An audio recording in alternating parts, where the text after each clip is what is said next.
दोस्तों नमस्कार, स्वागत है आप सभी का। एक बार फिर से आई चलते हैं राजस्थान की ताजा खबरों की ओर। लेकिन उससे पहले अगर आपने अभी तक इस चैनल को सब्सक्राइब नहीं किया तो कर लें, जिससे कि आपको राजस्थान की ताजा खबर रोजाना मिलती रहे।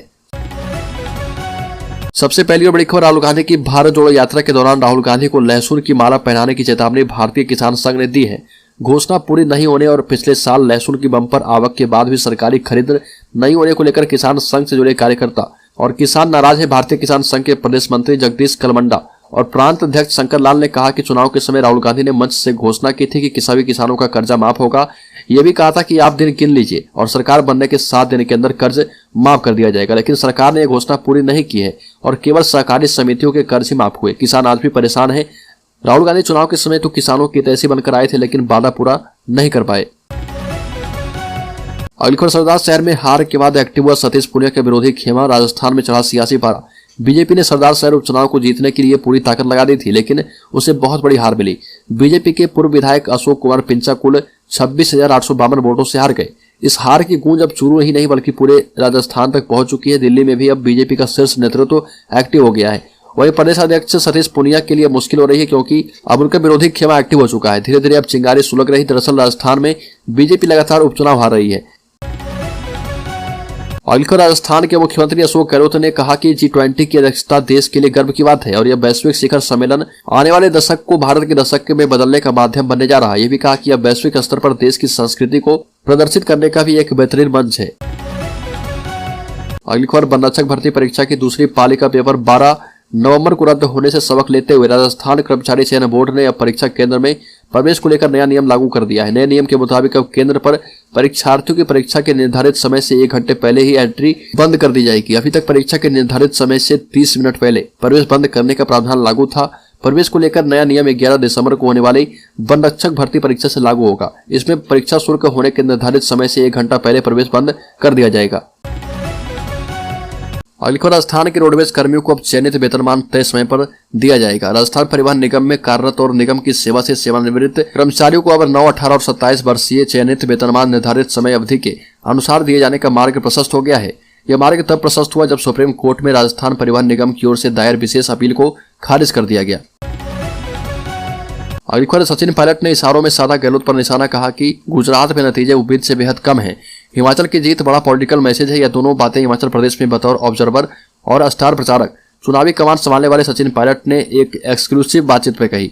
पायलट ने वहां कैंपेनिंग के दौरान 24 सीटों पर 25 से ज्यादा सफाई की थी। साल 2018 के बाद पहली बार कांग्रेस किसी स्टेट में सरकार बनाने जा रही है। सचिन पायलट ने बिना नाम लिए मुख्यमंत्री अशोक गहलोत पर निशाना साधा और कहा कि गुजरात में वो बतौर सीनियर ऑब्जर्वर भी कुछ कर नहीं पाए। अगली खबर, गुजरात हिमाचल फार्मूले से बढ़ सकती है टिकट। राजस्थान में भाजपाइयों की धड़कनें हुई तेज।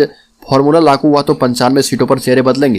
पहले उत्तर प्रदेश और अब गुजरात में टिकट वितरण में भाजपा ने जो फार्मूले अपनाए, पार्टी ने उसे सफल माना है। इस फार्मूले से राजस्थान में कई भाजपा विधायकों एवं नेताओं के माथे पर बल पड़ गए। प्रदेश में आगामी विधानसभा चुनाव में भाजपा ने इन राज्यों के फार्मूले से ही टिकट बांटे तो 200 सीटों पर 95 से 100 सीटों तक चेहरे बदल सकते हैं। यानी 2018 की टिकट सूची वाले 100 नाम कट जाएंगे। वहीं 71 में से 20 से 22 विधायकों के टिकट पर कट सकते हैं। साथ ही 10,000 से अधिक के वोटों से हारने वाले 75 से 80% नेताओं के टिकट पर भी कैंची चल सकती है।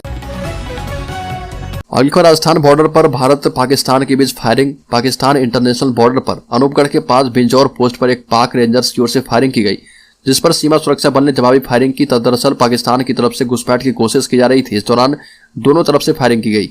पुलिस उपाधीक्षक जयदेव सियाग ने बताया कि शाम ताराबंदी के पार जीरो लाइन के पास कुछ भारतीय किसान खेती करने के लिए गए थे, जिन्होंने घुसपैठ कर रहे 2 व्यक्तियों को देख लिया। किसानों ने उन्हें रोकने की कोशिश की तो शाम 5 बजे अचानक पाकिस्तान की तरफ से फायरिंग शुरू हो गई। पाकिस्तान रेंजर्स की तरफ से फायरिंग होने पर भारत के सीमा सुरक्षा बल के जवान भी सतर्क हो गए और पाकिस्तान के रेंजर्स पर फायरिंग की। और भरतपुर में छापा मारने गई एंटी करप्शन ब्यूरो एसीबी की टीम पर ही लोगों ने हमला कर दिया। मामला भरतपुर के पहाड़ी थाना इलाके का है। हमले के बाद पुलिस को मोर्चा संभालना पड़ा। पहाड़ी हॉस्पिटल में तैनात डॉक्टर मोहन सिंह चौधरी फर्जी मेडिकल बनाने की एवज में 20,000 रुपए की रिश्वत लेते हुए ट्रैप हुए।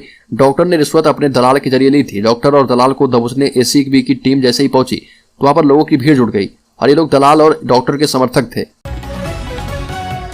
अगली खबर, जोधपुर गैस सिलेंडर ब्लास्ट में अब तक 11 मौत। जोधपुर के शेरगढ़ के भूंगरा में गैस सिलेंडर ब्लास्ट में मौतों का आंकड़ा बढ़ता जा रहा और 3 लोगों की मौत सुबह भी हो गई। मरने वालों में एक महिला और 2 बच्चे हैं। ऐसे में मौत का आंकड़ा बढ़कर 11 हो चुका है। इससे पहले 8 लोगों की मौत हो चुकी है। जोधपुर गैस सिलेंडर ब्लास्ट में अब तक 11 लोगों की मौत होने से सरकार भी स्तब्ध है। अगली खबर, जनाक्रोश यात्रा में शामिल हुए केंद्रीय मंत्री कैलाश चौधरी, कहा कि उम्मीदों पर खरी नहीं उतरी कांग्रेस सरकार, इसे उखाड़कर फेंकना होगा। जैसलमेर में बीजेपी के द्वारा जैसलमेर विधानसभा में निकाली जाने वाली जनाक्रोश रथ यात्रा में केंद्रीय मंत्री कैलाश चौधरी भी हिस्सा ले रहे। उस जनाक्रोश यात्रा में शामिल हुए और कांग्रेस सरकार पर जमकर हमला बोला। जनता से अपील करते हुए कहा कि प्रदेश की कांग्रेस सरकार जनता की उम्मीदों पर खरी नहीं उतरी है और इसलिए इसे उखाड़कर फेंकना होगा। ये भी बताया कि सब कहते हैं कि हर 5 साल में राजस्थान में एक बार बीजेपी तो एक बार कांग्रेस आती है, लेकिन इस बार ऐसा होगा कि कांग्रेस कभी भी दोबारा सत्ता में नहीं आएगी। जनता कांग्रेस सरकार से त्रस्त है और वो इसे इस बार ऐसा उखाड़ फेंकेगी कि दोबारा कभी भी सत्ता में नहीं आ पाएगी।